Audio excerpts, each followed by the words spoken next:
Recent revelations from Gooseworx during a live stream have given us unprecedented insight into Episode 7 of the Amazing Digital Circus.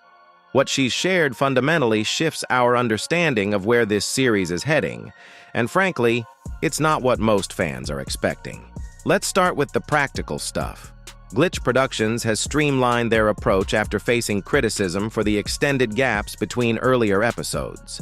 They're now committed to completing Digital Circus entirely before moving to other projects like the Gaslight District or Knights of Guinevere.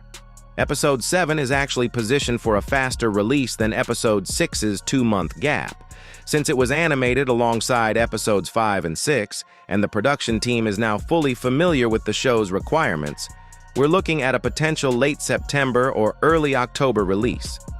The learning curve that slowed Episode 6's production, bringing new animators up to speed on a 30-plus minute episode, won't be a factor this time. Here's where things get uncomfortable. Gooseworx has been explicit that Episode 7 will anger certain segments of the fan base, and she specifically mentioned feeling sorry for the nice, wholesome people on Tumblr. This isn't accidental, it's calculated storytelling. We've been told repeatedly that we haven't seen the worst of Jax yet. Episode 6 established that he's fundamentally disconnected and warned Pomni not to expect change from him. Episode 7 appears to be where he proves that point definitively.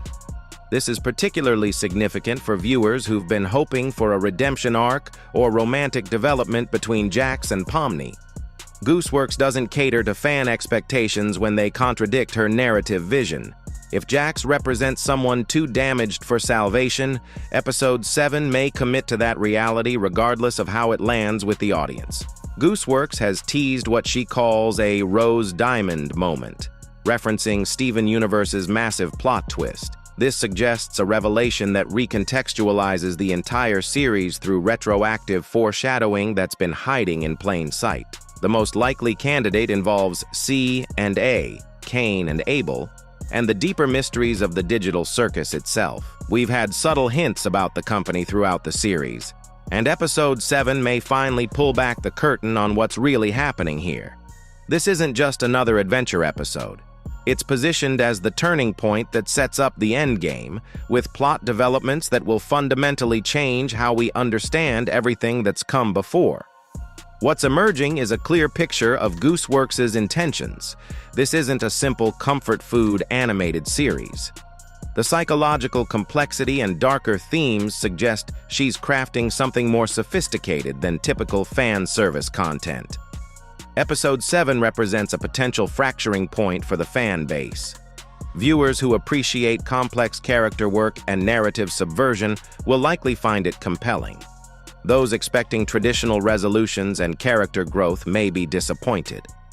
With the voice actors already completing table reads for Episode 9, the overall story structure is locked in.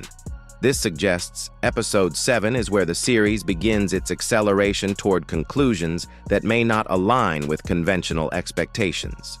The Amazing Digital Circus appears to be evolving beyond its initial presentation into something more psychologically complex and potentially darker.